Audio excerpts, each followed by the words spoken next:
Good afternoon, cuties, and welcome to QT Connect Café, where we tell stories about everything queer and tech. I'm Naufel, co-founder at QueerTech, and your host today. Just to remind everyone that I am based in the beautiful city today. It's pretty nice in Tehuantepec, Montreal, and I would like to begin by acknowledging that QueerTech is located on unceded Indigenous lands. The Kenya-Kenaha Nation is recognized as the custodian of the lands and waters on which we gather today. As usual, I would like to thank our QT partners for supporting the organization to help us keep going. So thank you to Unity Technologies, VanHack, PaySafe, BreedLife, and Local Logic. As you know, our job board went live last month. And so if you are looking to get into tech or looking to advance your career in tech, you can go to queertech.org/jobs and see all the jobs that are available. Also a reminder that QueerTech is hosting the first national LGBTQ+ virtual job fair, part of our careers program. Our goal is to create a space for our community and tech companies to connect. Remember that this LGBTQ2S plus virtual fair will be on April 8th from 1 p.m. to 5 p.m. Eastern time. So I invite you to save the dates on your calendars. And we will be going live with the participants registration on March 1st. If there are any companies that are interested to join us for the fair, you can email me at nofel@queertech.ca. And so anywhere you are in Canada, you will be welcome to join us. You can talk to me more about it. I also want to have a special thank you to our supporter and everyone who donates to QueerTech to keep us going. Thank you so much for the love and the support. If you love what we do, you can support QueerTech at queertech.org/support. So really exciting. Our guest today is someone who's going to be really amazing. So he comes from the Magnetawan First Nation, located in Southern Ontario. He is passionate about Indigenous economic development, technology, reconciliation, and building leadership capacity within the Indigenous community. Jarret is currently is the founder and chief strategy officer for Akawe Technologies and the founder of the Center of Indigenous Innovation and Technology. He's also a very successful entrepreneur with his business, Ayaabe Management, where he works with Indigenous talent in the entertainment industry. I'm really excited to welcome Jarret to our today and tell you more about his story and have him tell us about his story. And welcome, Jarret, to the show. You may reveal yourself now. And just a quick note as we welcome Jarret. Hi, Jarret. How are Hello. You? Good. How is life in Toronto? Great. Yeah, no, it's going great here in Toronto. It's a little quieter than usual. But that's okay. Yeah, absolutely. I've seen a lot of people have been leaving the urban centers and going other places to live through the dynamics. Well, thank you for accepting our invitation to QT Connect Cafe, and really excited to get to know you and learn more about you. And just kind of before we kind of dive into the conversation, tell us a little bit more about yourself, your identity, your pronouns, just so our viewers can learn more about you. Sure, bonjour. And again, thank you for having me. I'm really excited to be here. I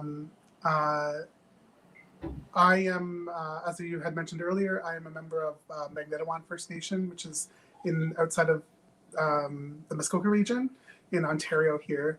And I am Anishinaabe, and I'm also half Canadian or British. My mother comes from British ancestry.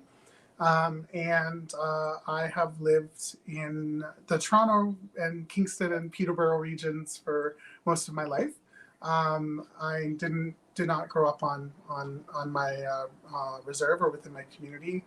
My father worked in nuclear energy, so we lived around the nuclear plants. I identify as two-spirited, but my gender is he.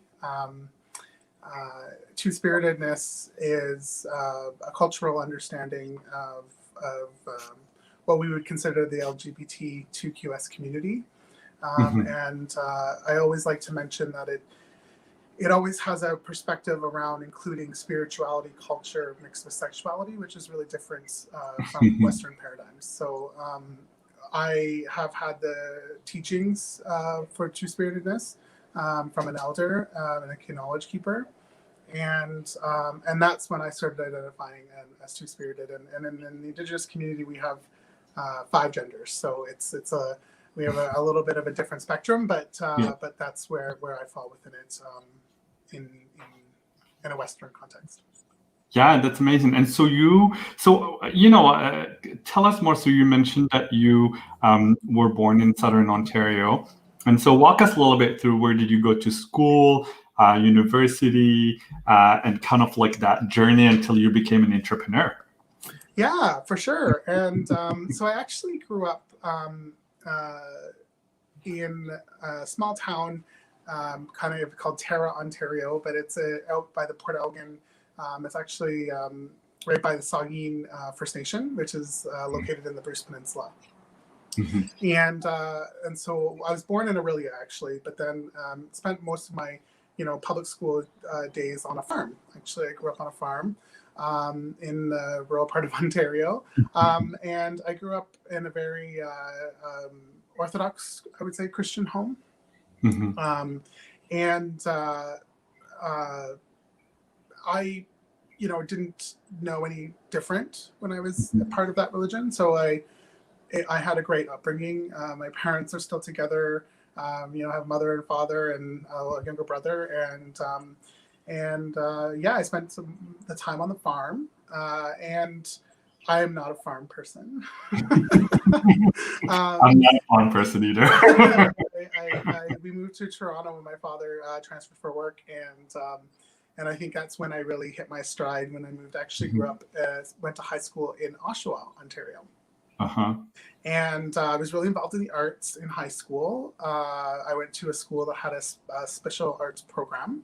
And I participated in like band, symphony, sang, I danced, I did musicals, and a lot of them actually. And I had a really great time. And I sort of looked at I did a sort of a student program sort of that works into bridging into professional theater. And it was amazing. But there was no money involved in it. And I was like, I don't know if this is going to be for me. And so I actually switched into business. And I studied, my undergrad was in business at Trent University.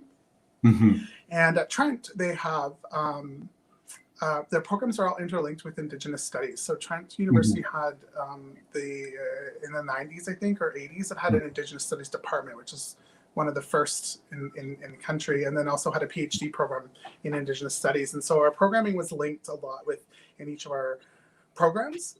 So I did a minor in Native studies and specialized in Indigenous economic development. And this was in 2005. Wow. So they were ahead of the curve, and I really enjoyed my time in Peterborough, and I really, really enjoyed my time at Trent. It was a great experience. I did not come out until I graduated from my master's degree. That's because I chose not to date or deal with my sexuality until after I graduated, because I wanted to focus on getting my schooling done. I was a student body president at Trent. I was a senator. I was on the student union executive. I did musicals all the way through Trent, and I danced in studio as well. So I was just very busy, and I didn't really have time to date or think about that. And I chose to do that. I read a study in high school that talked about, not focusing on your love life until after you had graduated from your undergrad. So I moved on from Trent, and I went and did my master's in industrial relations, which is at that time was through the School of Policy Studies at Queen's University. And I had a really great time there. I got to take some comparative law classes in Europe as part of my program. And so I went to the UK. Queen's has a castle campus in the UK, and it's an actual castle. And it was great. I had a great time at Queen's. And my program was amazing, and my I had a really great time. Wonderful. Wow. I can tell from a young age you're an entrepreneur today, but also you're a creative thinker. I look at that journey, and there's just a lot to talk about. So hopefully we'll get to cover some of the highlights. And I know, and then we'll jump a little bit what happened after university. But I want to touch base on a point you mentioned. Sexuality, spirituality. A lot of us that comes from. I was born in a Muslim background. A lot of people around here are, Christian background. And so people spend a lot of time, dealing with their sexuality, part of like, how do you deal with that in your religions and your environment? And so you mentioned you grew up Christian Orthodox, but also at some point you had the two-spirited teachings. Tell us a little bit about that journey. When did you decide that, how did you deal with that period of time between religion and sexuality? And I know you kind of put it aside and focused on school. When did you kind of get into wanted to get some teachings on two-spirituality? Yeah, so what was interesting was at Trent, I had this teacher, this really cool teacher. At Trent University, I took my Indigenous language, Anishinaabe, until my fourth year of university. And that's actually why I chose to go to Trent for business. And because my father was part of the 60 Scoop and was taken from his family when he was 5. And so he was adopted. That's my last name is Leaman, so it's my father's adopted father's last name. It was a great home. Like my dad did well, but he didn't have the language or the culture. He didn't know what that was. And so it was up to me, I think, and my family to do that and keep that going. And I wanted to start with the language. So I had a teacher that came in. And at Trent, we had to do lectures and like Indigenous study classes. Sometimes were held in like the TP or in the sweat lodge. Yeah. And so I would always say, like, I was studying business, and I thought I was going to work in a big corporation, and I wanted to be, a businessman, and I would like be out in the snow, like going to teaching, and like, what is going on, right? But and when I look back, obviously it was actually some of the most fundamental and most foundational and most life-changing, really, classes that I took would have been those courses. And I had a knowledge keeper tell us that for our seminars that week, they were going to be divided for men and women's teachings in the Anishinaabe way, when learn firekeeping and women have water, and I wasn't out at the time. I don't think it is very. I think it's very obvious. I think it always has been. But the teacher said to me, she said, "Jarret, do you want to go to men or women's teaching this week?" And I was like, well, the men's teaching. And another gentleman came up behind me who was an Indigenous and was like, "Well, I would like to go to the women's teaching." And she was like, "No, you can't." And I was like, well, why can I, like, I was confused. I didn't understand. And so that's when it sort of like triggered to me that, like, you know, an elder and knowledge keeper could see in me what was there. And I just was not acknowledging it. So that's where it really started. And when we talk about two-spiritedness, and, you know, there's a lot of different teachings on it, depending on the community. Some communities don't have it prevalent, or it's been lost.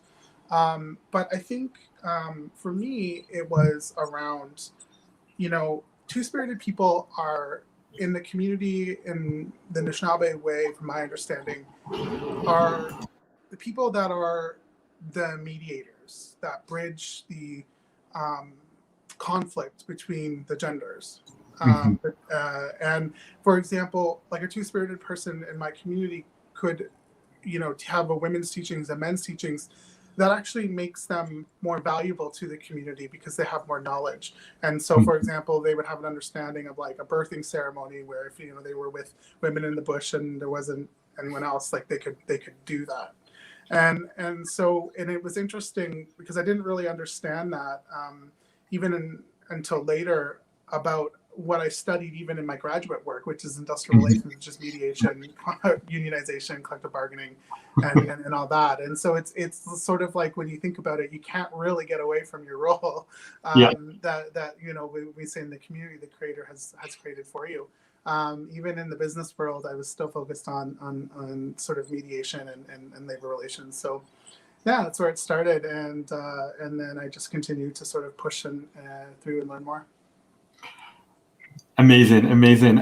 So, you know, so much question as usual come to my mind, but I want to, you know, kind of touch base a little bit on. So you were invited to like go into, you know, women teachings as a two-spirited man teaching. Did that journey help you to come out also, or? Like, what was that journey like to kind of start learning about both? And was that part of kind of recognizing your sexuality? Well, I think so. When I graduated from Queen's in Kingston, Ontario, I worked for the university actually after.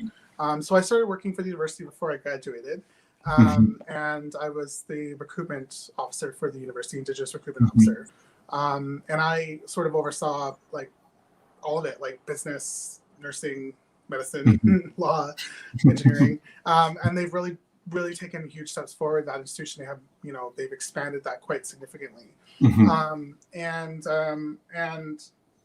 I, when I went to university, that was the start of my independence journey. You know, I had grown up in a Christian conservative home. We didn't have TV, or we weren't really allowed to listen to radio or music in younger days. Even at home, like we weren't really to do that. That's why I danced and everything at school, because I could listen to it there. So I think when I went to university, it kind of, you know, that was starting of really my own life.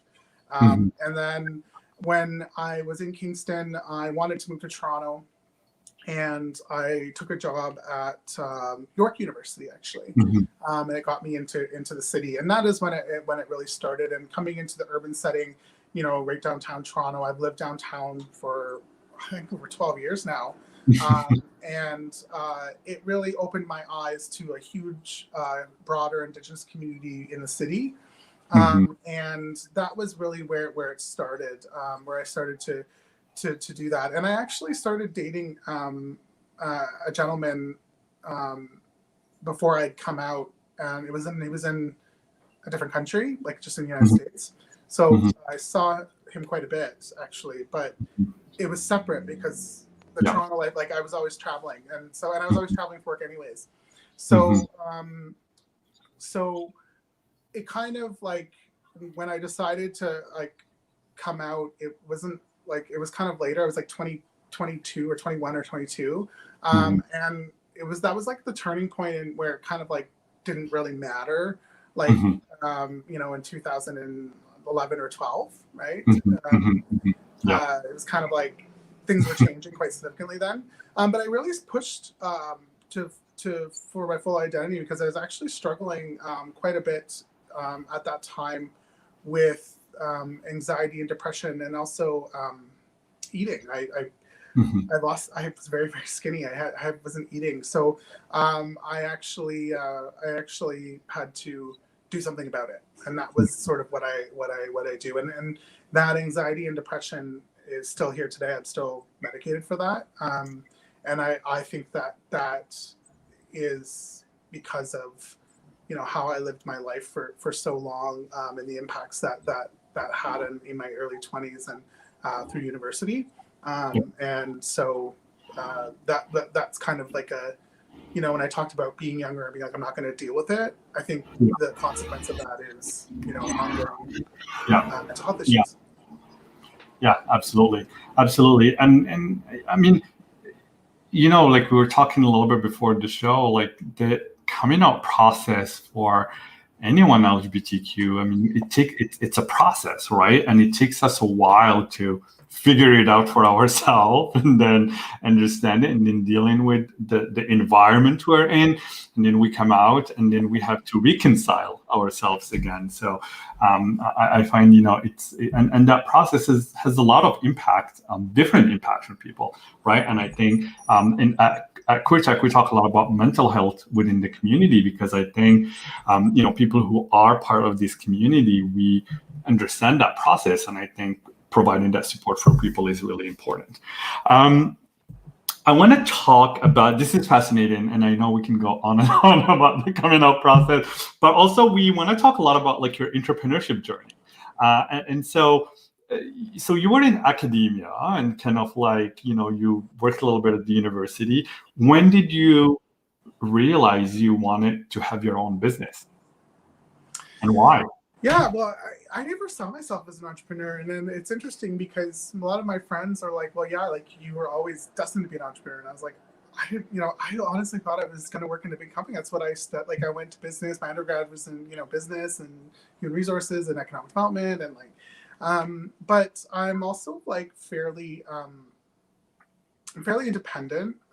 And this, we're in these new pandemic times where we're working from home. I mean, I've been working from home for 4 or 5 years already. And so it's not really that big of a difference for me. It was when I first started. I understand people going through that transition from the office. I did it as well during a time when it wasn't really talked about, because no one knew, like, it was like, oh, like you're working from home, so it's not really a job. It's like, no, it really is a job. And now everyone has to do it.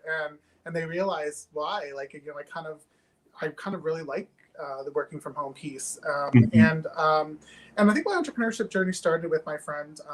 I have a good friend who's was former Mrs. Universe. And she's Indigenous, and she was working here. She needed help with her, as she got her crown and how to move that forward. And I was like, well, I'm not really, like, I studied like employment law essentially, right? Like I'm not really like an entertainment manager. But I said, you know what, I'll take a crack at it. And so we started and we did it. And that has grown into the Ayaabe Management, was my first initiative, my first business. Wow. And, we are a full service agency, so we do campaigns, we do social media with our clients. Miss Collingbull is one of the top influencers in the country, so we do a lot of product with big companies, and sort of appearance management as well. It's just traveled quite extensively with her in the pre-pandemic. Sometimes up to 5, between that job and my other job, sometimes up to 5 or 8 flights a month. You live on a plane. Yeah, well, and you can work on planes, right? Like your laptop just sitting there, right? If I'm flying back and forth. So that's where it really started, and that was while I was working as well. So I actually worked at nonprofit membership organizations. So I worked I went from the university to the Council of Ontario Universities, and that is like an advocacy group for the 21 universities in Ontario. Yeah. And we worked really at federal and provincial levels, mostly around like policy, legislative change. Yeah. And it really was that kind of like, you work on a bunch of different projects. They're all kind of related under one space. So I sort of worked on Indigenous initiatives. for them, and it kind of really kickstarted that as well. And I was doing that while I was actually doing my GRE examinations for my PhD application, and also doing my business stuff. And I started then, and then I went to the Council of Ontario Universities in business, and did programs there. And then I actually went back to the education space. Well, I went to the Aboriginal Professional Association of Canada, which is a startup. And then I went to the Aboriginal Institutes Consortium, where we worked on developing legislative and regulatory change for Indigenous learning institutions in Ontario. So you can see it's very like project kind of lobby focused. And sort of you kind of do it for 18 months, you know, you got the money, legislation is done, you move on, right? And so I went on the Governor General's Tour, which is a leadership program in Canada, about 250 leaders every 4 years. And it's an insane leadership program. If I would highly recommend you apply. I know they were supposed to have one last year. I think it got moved, but it only happens, I think, every 4 years or 3 years. And I was stationed in the Northwest Territories. And so I sort of was, you know, for a whole month, I was kind of gone. And then I, you know, it was an amazing program. Flew out to BC, went all the way up to Tuktoyaktuk in the Northwestern Ontario on the Arctic Ocean, came all the way down to the Northwest Territories and landed back in Ottawa. And then in that process, I actually saw the lack of sort of technology within the North, but also within our Indigenous communities. And that's where it really triggered to me, say, okay, something has to be done because there's nobody doing anything on this. And then I came back and I received the Sovereign's Medal of Honor from the Governor General. And and then I came back to Toronto and I was like, okay, like I actually, after all that travel and all that it was a lot. And then I think it was 14 flights in 18 days or something. And then I flew down to Portland. And then sort of did Vegas and then came back to Toronto. And then I was like sitting in my house in Toronto and I'm like, well, what do I do now? Like, you know, I finished my contract at the last place and then I went away for 3-4 months. I went to Europe actually too in between.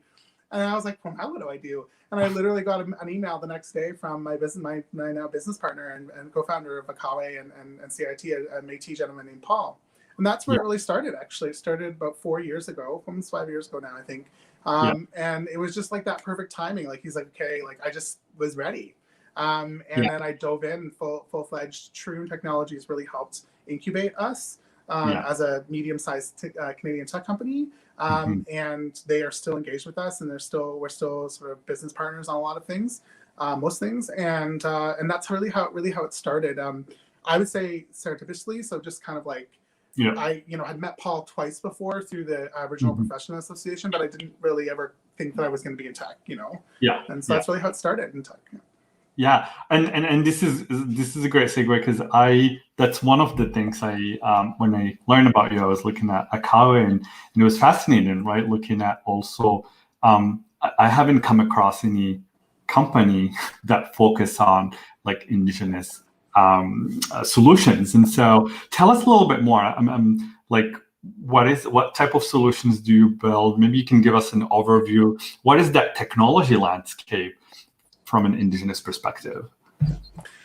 So I was up in the north, in the Northwest Territories, and I actually did notice I wasn't in Tuktoyaktuk, but I was in one of the other communities, and I actually noticed that they had a College of the North campus there, and they had a lot of technology. And I was like, oh, like, you know, it was a small, you know, community, but they had it, and they had the capabilities there.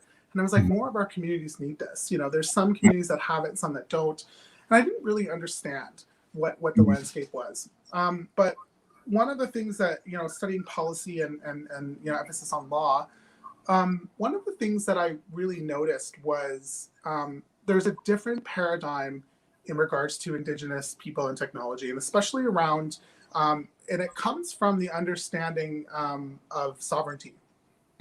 So Indigenous communities are legally jurisdictions within Canada. You know, Canada is kind of around them, but they're not within Canada. They're surrounded by Canada. Yeah. And the constitutional right to self-govern is the Constitution. It's not going anywhere. Canadians, I don't think really understand that. They're starting to now much more than when I was studying and starting to understand it myself in 2005. But when we're looking at that from that perspective, you can start to see around like governance. So like, how is a governance regime established on a reserve in regards to technology and innovation and privacy and data? There's a different approach, and a First Nation government is a government, and they may not have any digital infrastructure at all, which means they don't have a data strategy, they don't have a data governance strategy, they don't have data management, they don't have anything. And yet they're still managing and controlling their citizens' data. And so how do we build a piece of technology or help build pieces of technology or consulting to help communities move the dial forward so that we don't get left behind again in regards to this sort of technical revolution? Because now we see that the economy is obviously, we've been talking about the digital revolution and digital economy.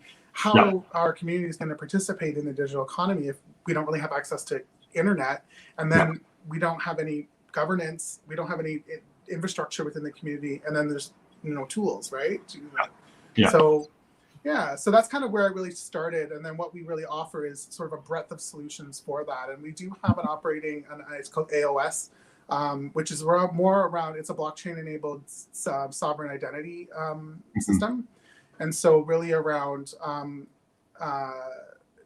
putting the user data in citizen data centralized and not centralized, decentralized on a blockchain that can allow First Nation government to collect and access its own data. Because at this point,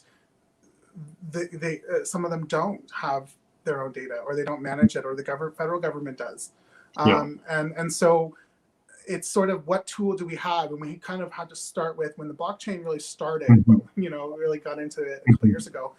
Now we see sovereign identities as something that it's moving towards, and we're seeing communities really pick that up. So that's really what we offer. We also do offer sort of what we call a VAS solution, so virtual asset provision. We worked on some projects through Troon, also in the Bahamas. So Troon, I worked for Troon before, so they have an office in the Bahamas, they have an office in Pakistan, United States, and Canada. And so that was sort of some of the offerings that we do right now. And what we're currently working on is that specifically is around that bridging the digital divide and working with First Nation communities to understand how to begin that journey.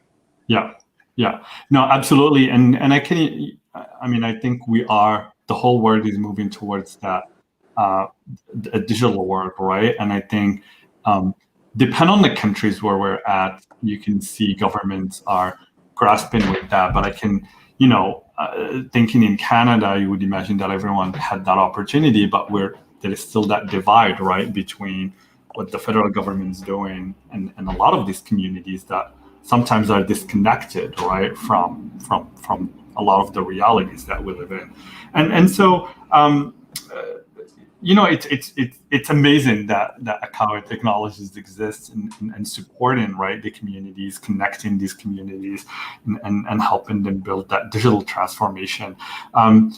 How, in the last 12 months, and we can't do any show without talking about COVID and the impact of COVID-19 on individuals and communities and businesses. And so, what was the impact that COVID-19 had on your business and doing business with these communities?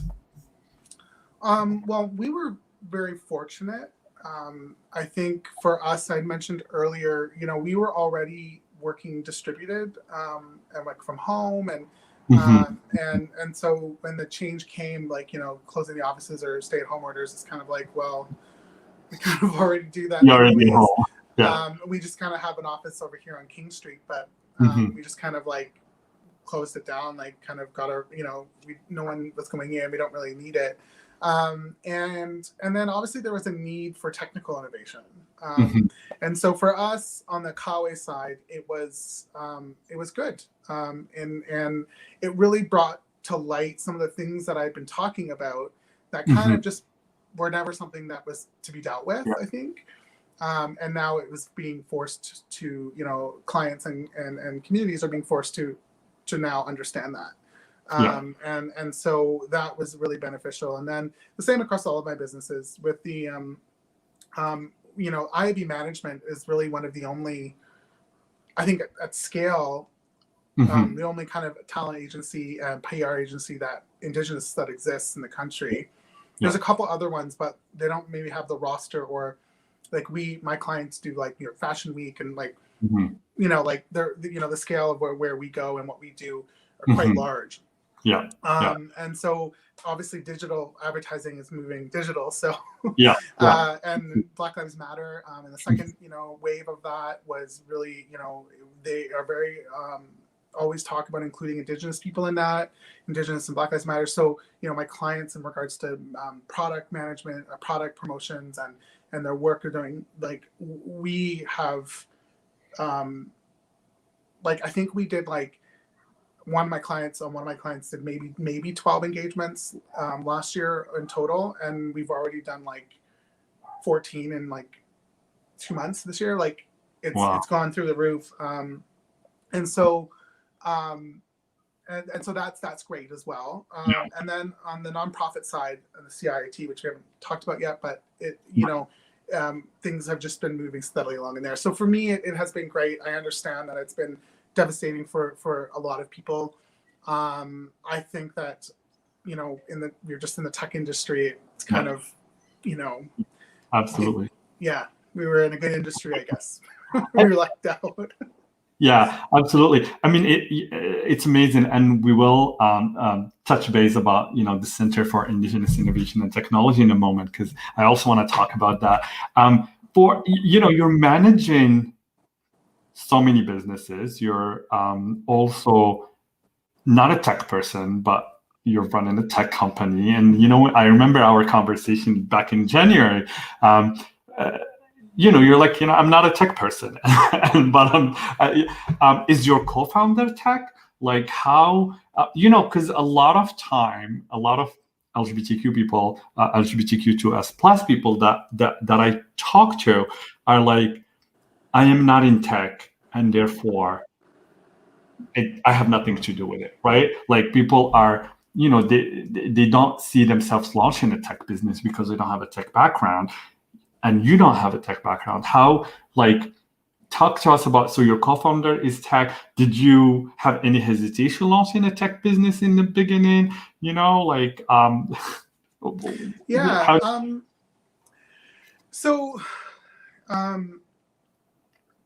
I always kind of use this analogy, and we saw it in the hospital sector in medicine.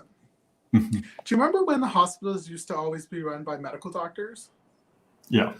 And then our hospitals in the 90s kind of almost were going belly up. And then now you see it's like the president of a hospital is typically a business person. Because it's, you know, like a business is still a business, but sometimes people think about businesses as like everybody can do it, it's organic. And it's like, no, you know, I didn't study for 6 years in business to understand how to run a business or you know, to understand the landscape. And so for me, I'm focused on the business side of the tech company. My co-founder is a technologist, a very well accomplished technologist. His name's Paul Dubé,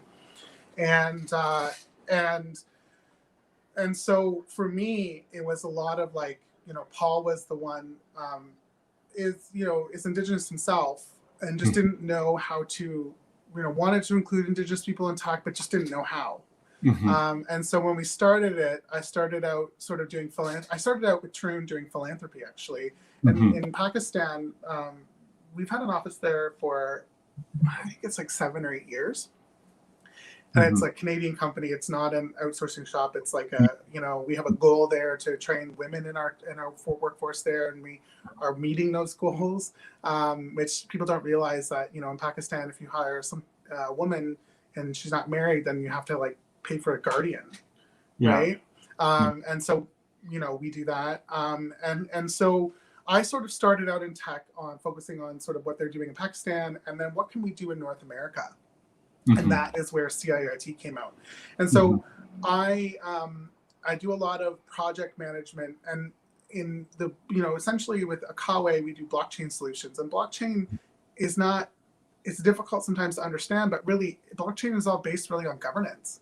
And how the governance is made and how those agreements are made. And that governance is policy, which is what I studied.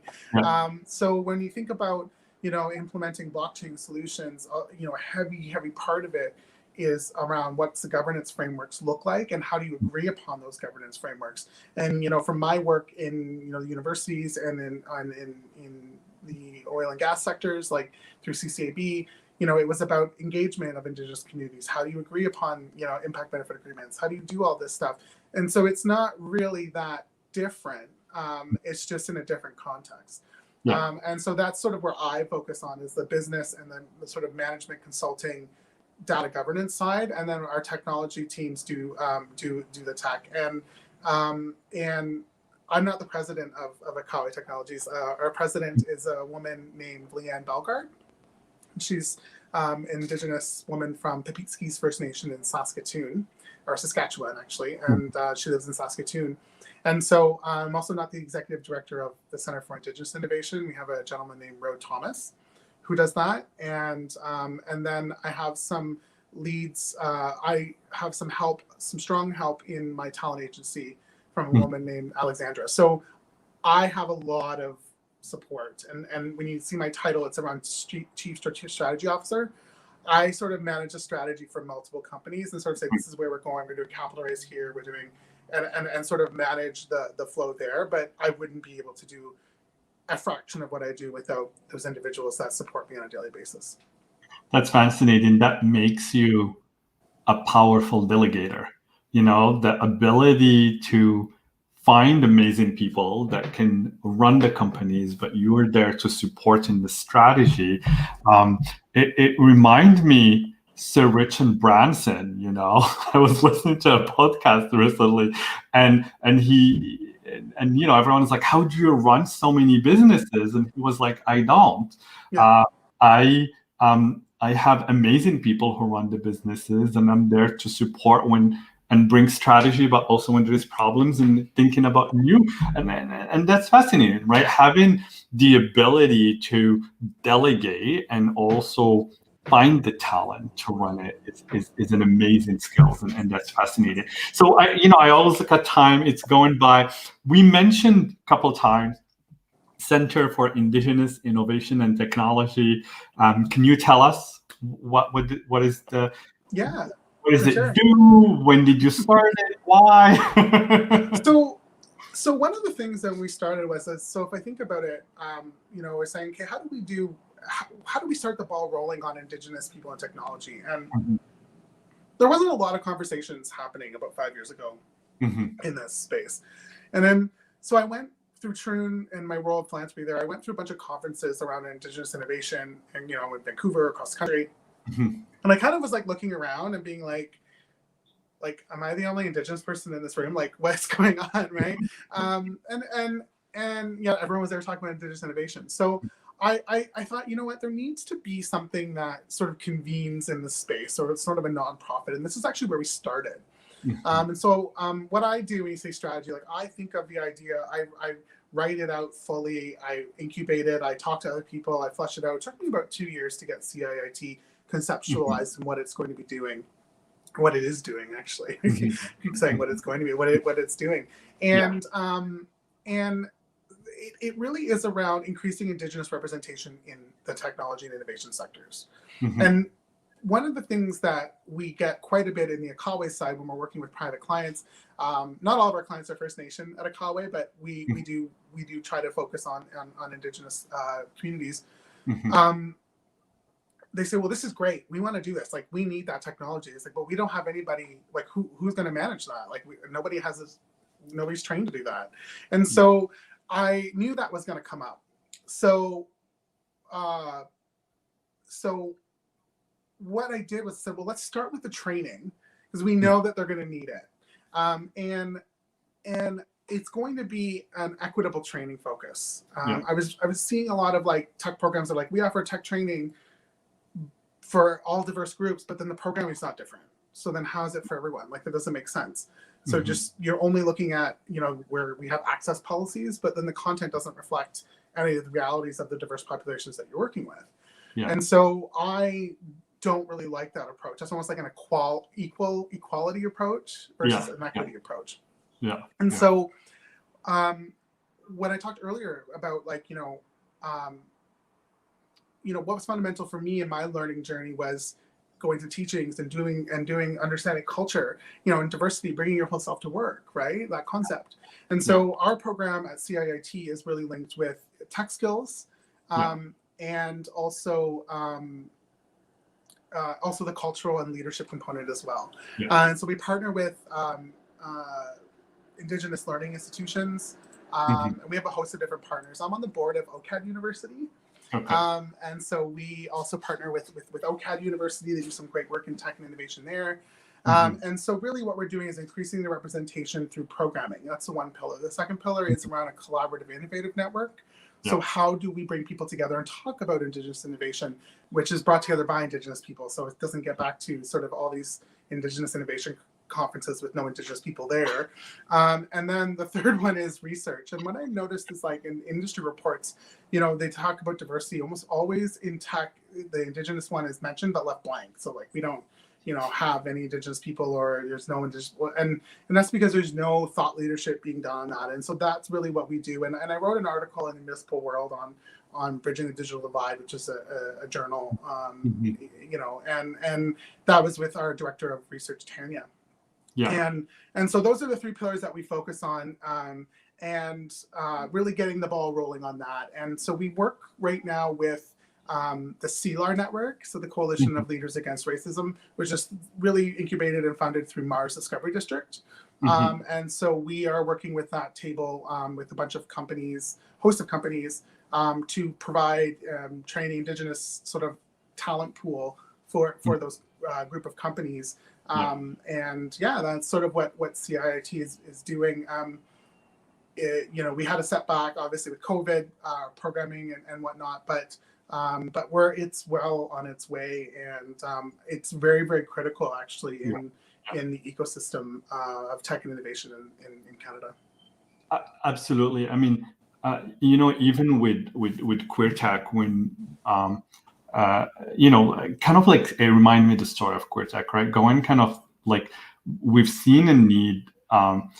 You know, you look at tech and it's slowly kind of talking about diversity and really implementing a lot of diversity and bringing different communities into it. And one of the things that was interesting is when we wanted to launch our program, we were looking at data, right? We're like, can we find data about the community so it can guide the program that we're doing? And I was really surprised to see the lack of data. You know, the LGBTQ data landscape in Canada, it's still weak. But then when you come to even tech, which is another bubble within this big bubble, it's like so much little. Like there's almost no data around that. And so it really starts, you know, thinking about, like, we need to also drive that thought leadership, and we need to collect the data, and we need to act as that bridge to connect the LGBTQ2S plus community.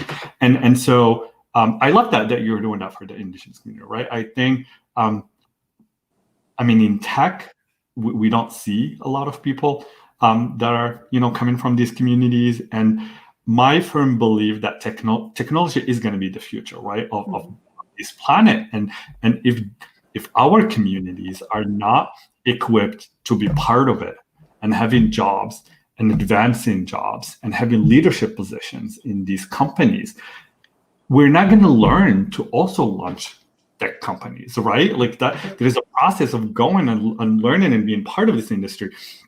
And really the vision is, if we want to start reducing the disparities, economical disparities and social disparities between the Indigenous community and the rest of Canada, tech is a great way, right? People need to have that leadership training, need to be part of these companies, and hopefully launch businesses, because that's how you create wealth within a community, right? Is people coming from these communities, in our case, the queer community, and in your case, like an Indigenous community. And so launching these businesses and really starting to thrive. So amazing initiative, and I think I'm really excited that we get to talk about this today, and I'm also looking forward to look into how we can collaborate more between the organization, because I think there is a clear direction path in what we're trying to do for the communities. Question that a lot of people ask me at QueerTech, and I want to kind of return that question, but to you for the CIIT is, what kind of partners are you looking for today? Are you looking for private sector, public sector? Are you partner with nonprofit? What kind of partners are you looking for? Yeah, well, we'll work with anyone, but we are mostly focused on the private sector. The government, I would say surprisingly, has not really been interested in what I've put forward. And I don't really know why. We do have a host of other, not a host, but there is a couple other organizations that are doing really great work in Indigenous and tech as well. So we have like Plato Testing. We have the work that Denise is doing in the West Coast for the First Nations Technical Council. But there's no sort of, and there's JEDI on the East Coast, but there's like no sort of like anything that's kind of bringing it together. And so that's kind of what I think we're really trying to do. And I think for partners, the nonprofit was bootstrapped by me and my companies. And so I always put it back to private companies that are looking to do investments and say, listen, if I own Akawe Technologies and at the time True Technologies, medium-sized Canadian software companies, and we're doing this work, what are you doing? Yeah. And if you're a large tech company or a technology and innovation company, we do have equity laws in the country that are, that require, if you're working for the federal government, to have Indigenous workforce. Yeah. And so, are you a tech company that's going after government funding, and stuff like that? So people just haven't realized that. One of the things that I've really noticed is I have worked in many different, not many, but several different industries, like education. Yeah. When I was at CCAB and the professional association, it was like my banks and then like oil and gas. And then, I started out my career actually as an intern at Ontario Power Generation and Nuclear Energy. And I did Aboriginal relations for them. And then I did consulting for the Nuclear Waste Management Organization. So nuclear waste and that. So I've had a cross-sectoral view my whole life. And the tech sector in regards to Indigenous inclusion is where forestry was in the 90s. Yeah. It's so far behind. Yeah. And so I think that there is a lot of learning to do. And so a lot of the times organizations will have me come in and speak about exactly what we're doing. Yeah. And at CCAB, at the Canadian Council for Aboriginal Business, I got to work on the PAR program, which is the Progressive Aboriginal Relations Program. So it evaluates companies on their Indigenous relations strategy. So for companies, for me, like when they come and say, well, we want to partner with you, it's like, well, do you have an Indigenous relations strategy? Like, how do you engage with the community? Like, what are you, like, we're not going to be promoting jobs of our fellows to organizations that have no understanding about the landscape sector, because what is the experience of that employee going to be, the Indigenous employee, when they get there? Yeah, absolutely. Yeah. And so that's kind of where we push with our partners. So we really push for partners that are present and that are value that. Our corporate sponsor right now is PayPal Canada. So they were first in, they come to the table and they have been great supporters of us. And obviously the CLAR network and Mars Discovery District have been very impactful for us as well. for the nonprofit side. And I think like for us, it's, you know, willing to work with private companies that want to come forward and say, how do we contribute to this? How is this part of my reconciliation effort, you know, as a tech company? We need to increase Indigenous representation in tech in this country. Absolutely. We have to, and it's not, and it's a different group within the diversity groups because we have our constitution, like we have our own governments within, right? It's like there's a very distinct difference. And it's just really, really needed. So, so I think for us, you know, partnering is great. We do have a director of partnerships. Her name's Jen, and she works with me on our partnerships at CAIT. And we have a host of really, really great partners. LinkedIn engages with us quite a bit. LinkedIn Canada. We partner a lot with OCAD University. And also QueerTech, which is an Indigenous learning institution. So for companies out there, sort of our best kept secret in this province is the 9 Indigenous learning institutes that we have in the country. They have legislation, they can grant degrees. They're based in community. They've been around for 35 years. They have a 99% retention and graduation rate. And people just are engaging with them. So like, you know, like we're hoping to bring on the tech side, you know, QueerTech or First Nations Technical Institute, for example, or Six Nations Polytechnic in the Six Nations, you know, they have 4-year language university programs. They have FNTI has piloting a 4-year university pilot program. Like these are great institutions, and through our networks too, we always are willing to connect with those with those institutions because those are Indigenous owned and controlled. That are really important. Absolutely, thank you. And I hope a lot of people are listening and learning and gonna reach out. I will also reach out to get that information, and we can pass it through our networks because I think a lot of people always hide behind like I don't know, right? Or I don't have the contact, I don't know. And I want us to make that information available so people are not hiding behind I don't know, because in today's world you shouldn't, right? Like you can, if people really try, they can. So this is amazing, and I hope that a lot of people will reach out to Center for Indigenous Innovation and Technology. Jarret, I still have so many questions, but as usual, the time runs out.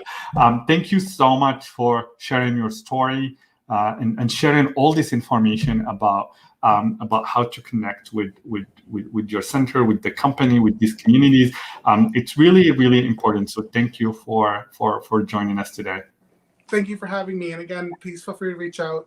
I may be a little bit slow sometimes on responses, but I'll always respond. So I'm always looking for partners, and thank you again for having me and sharing your platform. Wonderful. So thank you again to Jarret. And something that I learned today from you, Jarret, is that you are a power delegator, and I think people don't think about delegating enough when they are running businesses, and I think that's an amazing thing. Also, you are a multi entrepreneur where you have so many businesses, and it's just inspiring to see someone who is part of our community, who's part of the Indigenous community, and really trying to have an amazing positive impact on all these communities. So thank you for all the work that you do for all these communities. and before we go away, I want to thank again our partners for supporting QueerTech and allowing us to run these programs. Thank you to Unity Technologies, VanHacks, PaySafe, Breathe Life, and Local Logic. If you enjoyed our episode today and enjoyed other episodes, our goal is always to tell more and more queer stories, and through these live streams and through all our social media. So if you love what we do, you can always donate to QueerTech at queertech.org/support. You can also volunteer with us, and you can reach out to me or through our social media to support the organization. And Our next episode is on March 11 at noon, and I'm really excited also for our speaker this time. Our speaker's name is Susan. She is the principal data scientist at Krill Bank, a fintech company providing growth capital for online businesses. She's a committee member of Aggregate Intellect, a machine learning platform. She's also the founder and sole developer of Quill Game Studios. I'm really excited for us to tell Susan's story in a couple of weeks. Thank you again, and see you in 2 weeks.